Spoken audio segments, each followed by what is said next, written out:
I want to explain to you the background behind this database.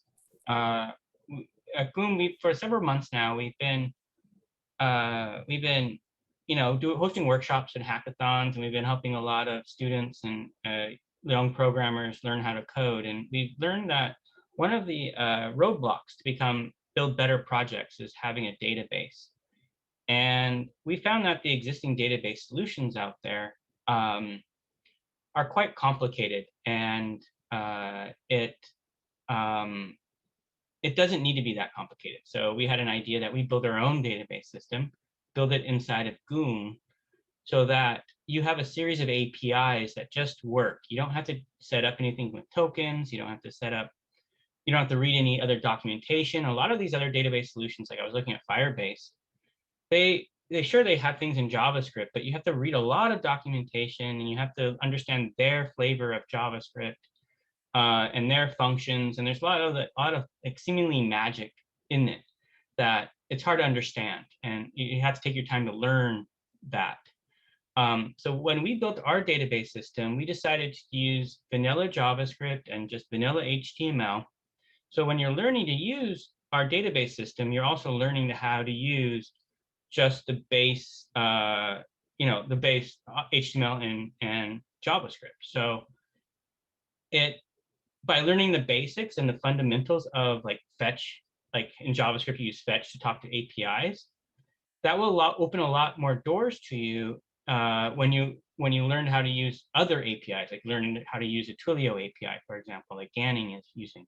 If you just use fetch, you can talk to any API out there, not just Qoom's API. So by learning the database system, you're also learning how to talk to APIs. I just want to say that. Any general API. And what we did also, there's this cool tool called Postman. I don't know if you guys ever played with before. I really like it because you can just open up a browser window, and you can just put in a fetch statement, and you can put in what you want, and you can just hit the button, and you can see what kind of responses you get. So we decided to build a Postman-like tool within the Qoom editor to allow you to test the APIs, get a strong feeling of how they work before putting it into your project. So that's the other thing we did. So we're trying to make this really easy for you guys, and it's probably not easy enough. As with any idea, you have to iterate a lot. So we're looking for you guys to give us feedback to how we can make it better and even simpler for you guys. All right, with that background, I'm going to start. Let me share my screen. And unfortunately, my computer did crash, so I have to like reset up getting into my coding space and all that. So just give me a second here. Let me just open up a new browser window. And I have a pro account called Wizard Creator. And I'm just going to log into it.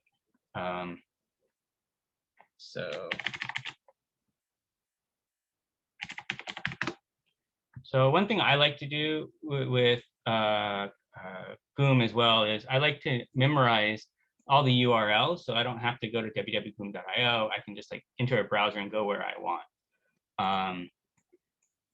So that's what you just saw me do. But anyway, all right, so I'm here in my coding space, and I'm going to walk you through how to use some of the key features of the Qoom database system to create a login system.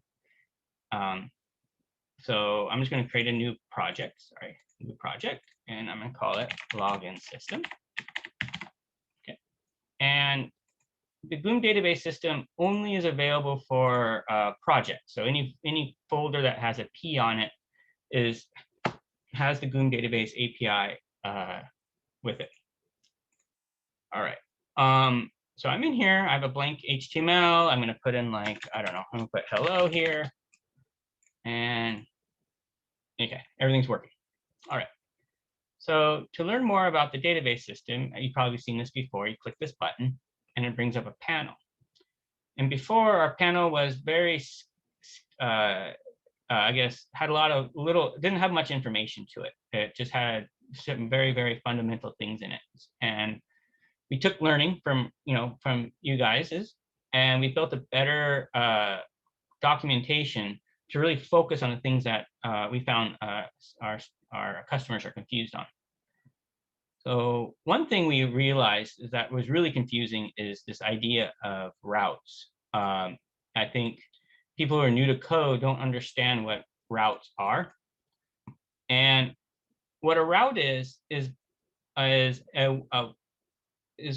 way to talk to a server, or actually a way to trigger a function that's on the server. So an API is basically a way to talk to another system. And when you're talking to a web server, the APIs use a URL to talk to those servers, to access the functions on that server. So as you probably know, the domain name is just the name of the web server, so that you can go find the server. And then everything after the domain name is what's called a path name. And this is what I'm calling as a route. And this maps to a function that is been programmed on the web server. So this route actually tells the web server to return a page with the index HTML code in a way that you can edit it. And a good website web server designer or API designer would make this sound like English, so that people can understand it and hack into it, and hack in a good way, I'm saying, and do things. So let me give you an example. So if I go like this, I can see my index HTML file. And if I just type edit, I'm just telling the server basically, I want to edit that file, and you can just type it in. All right. So it's nice to be able to just talk to a server just by typing commands. This is what this is. So these routes that we use to talk to our database start with a tilde route. And if you're used to the terminal, tilde usually means like your home page, your home path on your computer. So that's why we use tilde here. And it's not just for the database system, but it's for the whole project system, actually. So if I wanted to go access this index HTML using a tilde route, I can just, write tilde here and delete that, and that will take me to hello. So we have two routes basically going to the same place. We have login system, and then we also have index.html. They look like they do the exact same thing. But one added benefit of the tilde is it's going to be able to run code on the server that's going to access your database. And you can actually put data that's in your database into the page using something called mustache templating, which I'll show you soon. So if you use the tilde route, you get to take advantage of that data binding. If you don't use the tilde route, all you're doing is seeing the raw HTML file. So if things are not working, like you're not seeing the data from the database, I want to impress on this on you early on, is that you should be using the tilde route to make sure you're able to see that data from the database. So if I go back to edit and I go to database beta, what we're trying to do here is explain people what are all the routes for and what you can do with them. And so to save that kind of confusion. So you can see this path to project is basically the path to your project file. That's this login system, for example. We have this route where you can do file name. So let me create a new file called, I'm gonna call it signup.html. And I'll just put sign up here. So I can access that route by just putting tilde and sign up, for example, and you can see it. So that's what that first one is. The file name is just the name of the HTML file. And you can always go here, you can display a new tab, and it will go directly to it. So you don't have to edit. If you don't like editing URLs, you can just go there with a button click. All right. Another routes here is like you can do actions, like I'll get into later when how you do the sign up, log in, log out. And another one is if you want to access data in the database, you use a route, the name of the database. We have 4 names here, and whatever table you've created in your database. Could be like tasks, for example. All right, so that's our routing system. And I only have like 20 minutes, so I'm going to go pretty fast.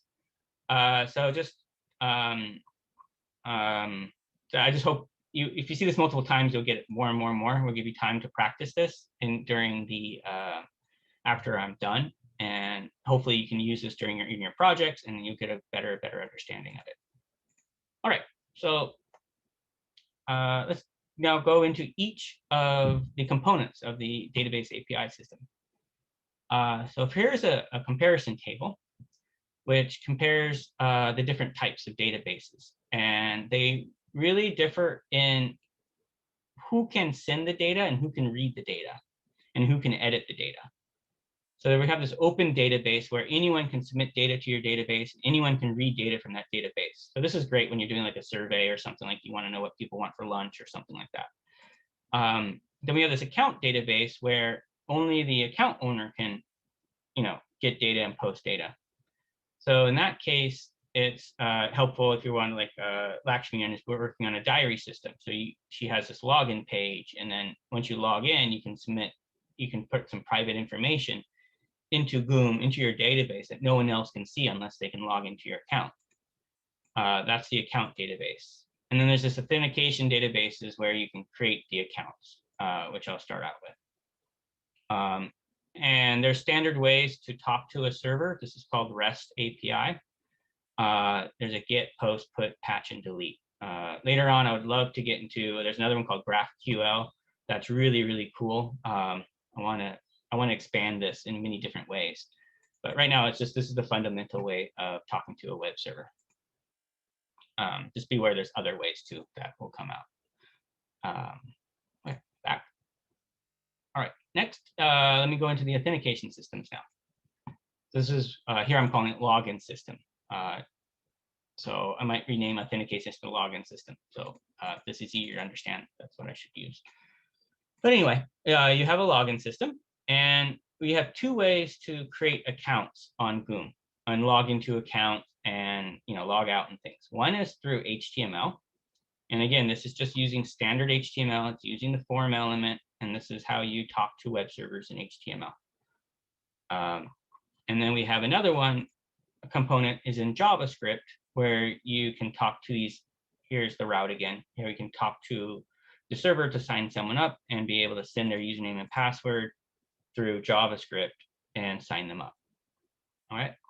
And if you want to go in here and you want to edit things for different projects, you can change the project name here and hit create code, and it will update it. So if I have another project called login systems, for example, I can hit this create code, and you can see here it automatically updates it. So this is just part of the tooling we have to help you build your code and test it. All right. So I'm in the JavaScript. Let me just show you what I meant by Postman-like thing. I can go in here and actually sign up.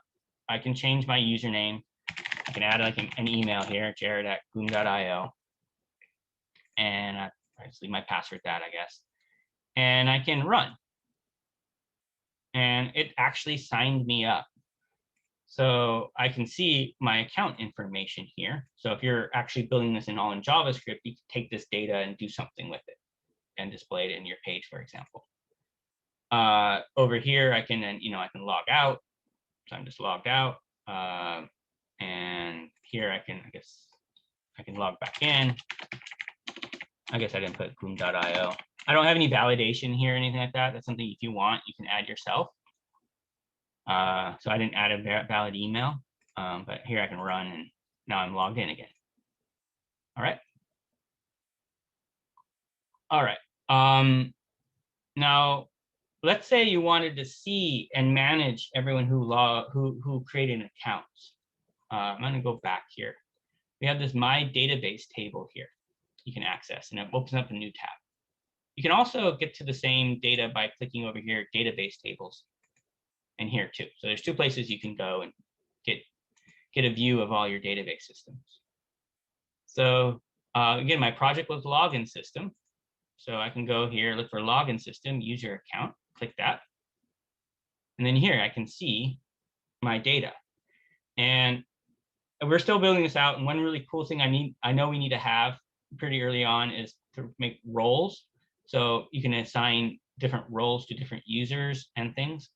So we're going to expand this user use this table to give you some more control over what you do. But right now you can kick someone out. Let's say you don't like the person, you can just kick them out, you can delete, and then you just remove their account. So anyway, so that's there. Let me show you the HTML now. I'm going to sign up with HTML. I'm going to copy, I can just hit this copy button here. And I can go to my sign up form here and, pretty print it. And what this will do is here, I can close this panel, see the preview. You can see it just created a form using standard HTML. And again, I can sign up Jared@Qoom.io and I can put 1, 2, 3, 4. One really cool thing about HTML forms is they have validation built in, so you don't have to write any JavaScript. So if you want the field to be there, you can put required here. So if I delete it, for example, and hit sign up, it says, please fill out this form. I don't have to write anything for it. It's built into the standards. Okay. And this is what I'm talking about. A lot of other places that have like validation and they want to use their validation, where you can just use the standards. No need to learn something new. I mean, it's good to learn something new, but it's good to learn the fundamentals so you don't have to be over dependent on what other people dream up. All right. So here, Jared@Qoom.io, I'll sign up now, and I signed up. All right, so one common problem from here is after I sign up, I want to be able to go to another page. So part of our system, we have a way for you to code in HTML to go to another page. So I'm going to create a page called account HTML that I'm going to be using to show people what their username is, for example. So let's go to a new file here. Account.html. Create. All right. And I'll just put account. All right. So now I'm gonna go back here. I'm gonna delete that account so I can just use my same email. Okay, I did that. All right, I'm gonna go to database beta.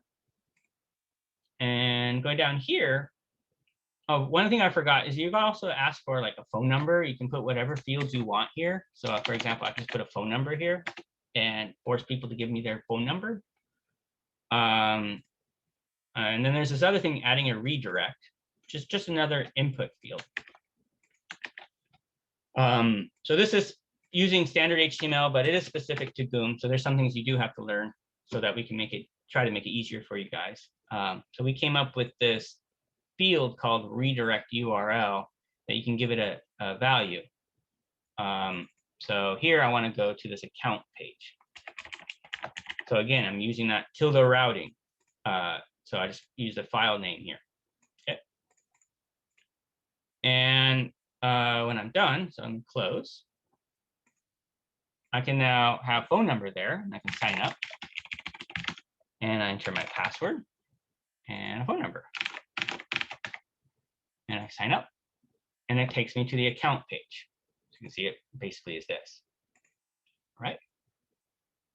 Now, one really cool thing about this new database system, like I said earlier, on the tilde routes, you can actually, in HTML, tell it to put in data from your database into the page. And this is what's called data binding. So let's say I wanted to show my username. I wanted to put like Jared@Qoom.io's account here. I can use what's called mustache templating. And in between these double curly braces, all I have to do is put in the name. So my username was here, username. So if I want to show the username, I can just put that there. And there it is. And then I can put my phone number too. See what I called it here? I called it phone. Put that phone here. And it will show me my phone number. All right. Now I get to show you what I meant by the difference between the tilde route and just the file route.